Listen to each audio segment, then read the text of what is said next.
Welcome to this training day, everyone. Today I'm going through a deadlift focused session, and I forgot to film my early warm-up set, so we're starting here at 140 kilos for pretty smooth threes. So during my warm-ups, my main goal is to try and move the bar as fast as possible, and I want to try and mostly build confidence and think about the cues that I'm going to take into my main top sets, and then from there my back off sets where I'm really trying to hone in on technique and really, as I said before, push the bar speed. So coming into 180, this is one of my probably weights that I really focus in on, as it's sort of the point where things start to feel heavy for me. So depending on how 180 moves, that sort of gives me a clue as to how things are going to feel for that day. And I think it's a good idea to have those benchmark warm-up sets for yourself on pretty much every lift that you train, whatever that main lift is. If you have these benchmark sets from a warm-up standpoint that you're looking at, from a bar speed and technique standpoint, it can really give you a clue as to where things are at for the day. So this is my top set, 205 kilos I worked up to for a set of 5. I was pondering whether to go 205 or 207.5, and I stuck with 205 just because the prior week felt like I slightly overshot the RPE that I had wanted to hit for myself, which I think was 7. So today I bumped it to 8, and I think it was about bang on. So fairly smooth there. So that felt good. So 205, then we backed it off from there to 185 for 3 sets of 5. And on my back off sets, I'm really, again, trying to hone in on technique, and the cues that I'm thinking about at the moment are just trying to almost pull my shoulders down just to really, really engage the lats and pull the bar in close to my legs. So that's the first one, and then really trying to move that bar as quickly as possible. So usually if I have 1 or 2 cues in my head that can pretty well dial in my entire technique, that's what I'm going to go towards to make that lift hopefully move as efficiently and smoothly as possible. So next set at 185, again, they're still moving pretty well, trying to just explode out of the bottom. So my main weak point at the moment is off the floor, but last time I failed a deadlift, it was just below my knees. So I'm really trying to push through those sticking points, and as I get closer to wanting to test again, I don't know when I'm going to test my deadlift at the moment. I haven't got a planned date, but once I decide that and I come in closer to that time, I'll probably start using more paused deadlifts around that mid-shin area and trying to pause for as long as possible with as much load as possible.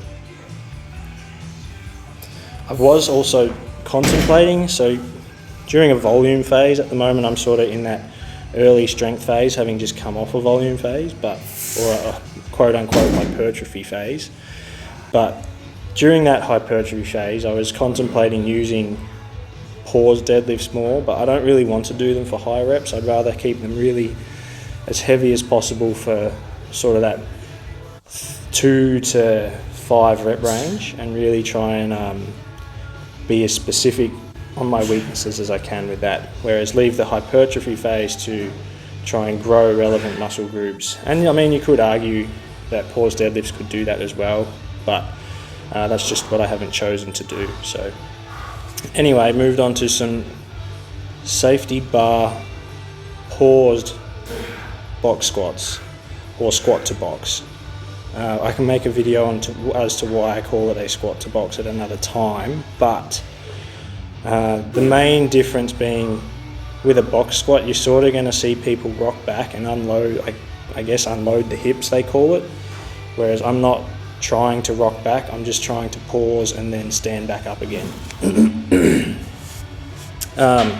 They were actually really hard, but the reason I'm using them at the moment is because squatting to a box, because I have such long femurs, I find it helps me engage my quads a lot more when I have something to aim at, and as opposed to just doing, say, a free squat where just squatting quote unquote ass to grass, I find it easier to fall into that pattern where it becomes more of a hinge and I'm using my hips and low back, and that's probably going to be a problem for every long femored squatter ever. But personally, I find these squats to the box really useful from a quad engagement standpoint, and after I did these sets my quads were absolutely fried. So the reason at the moment I'm using the safety bar, so I do actually probably prefer a straight bar for these than the safety bar, because the safety bar is pulling me forward a little bit more, whereas the straight bar doesn't so much, and I can engage my quads a bit better. But the reason I'm using the safety bar at the moment is because I'm doing some pressing work pretty frequently, and I have got a right shoulder niggle, so I'm trying to just help rehab that a little bit too. So once I'm feeling good, and things are coming along pretty well from a rehab side of things, but once I'm feeling really good, I'm going to probably go back to a straight bar for these and stick with the squat to box. And just keep trying to push the quads along. So if I did have something like a leg press or a hack squat in the home gym here, I would probably have used that instead, but I don't have one, so this is my next best option.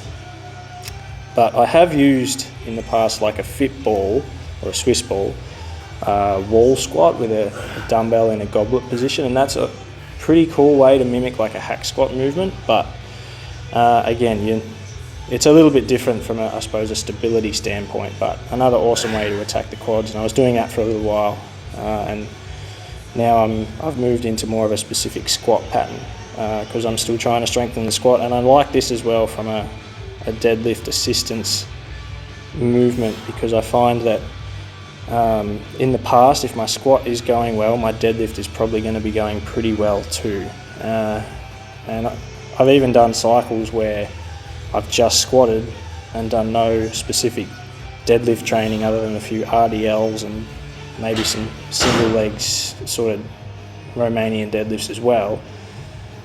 If my squat has gone up, my deadlift has just gone up because my squat's gone up. So I find if I can attack my squat in conjunction with the deadlift, but use the squat more as sort of an assistance movement, that tends to work really well for me, so I'm going to keep doing that. So just coming in, this is the fourth set here, I believe. My quads are getting pretty fried at this point, but still trying to push them to a fairly high RPE, because my main goal at the moment is to get my quads to grow. So that's what I'm trying to do. I don't know how many reps that is. Hopefully I haven't got too many left. But main thing, as I said, with this, try not to pull down on the handles, because I don't want to then push the weight back behind me, because you're kind of negating the point of what a safety bar is for at that point. So you want to try and keep them in a fairly comfortable neutral or forward position rather than pulling down on them and shifting the weight back behind.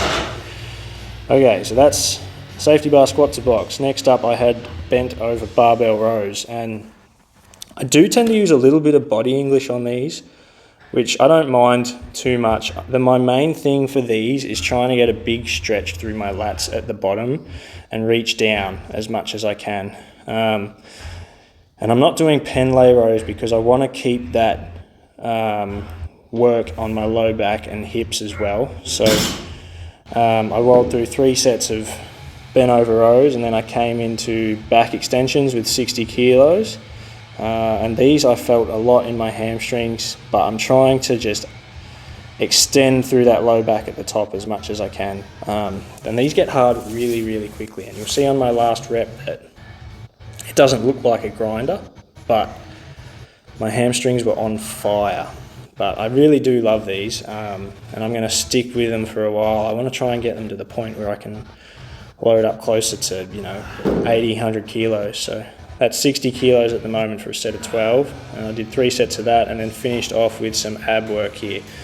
And this is probably my favourite ab movement at the moment. So I don't even know what you'd call it. Glute ham developer reverse crunches, I guess.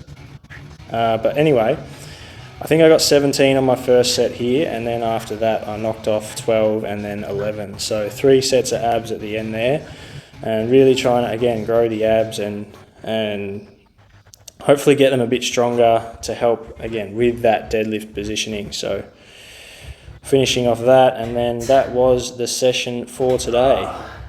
Cooked.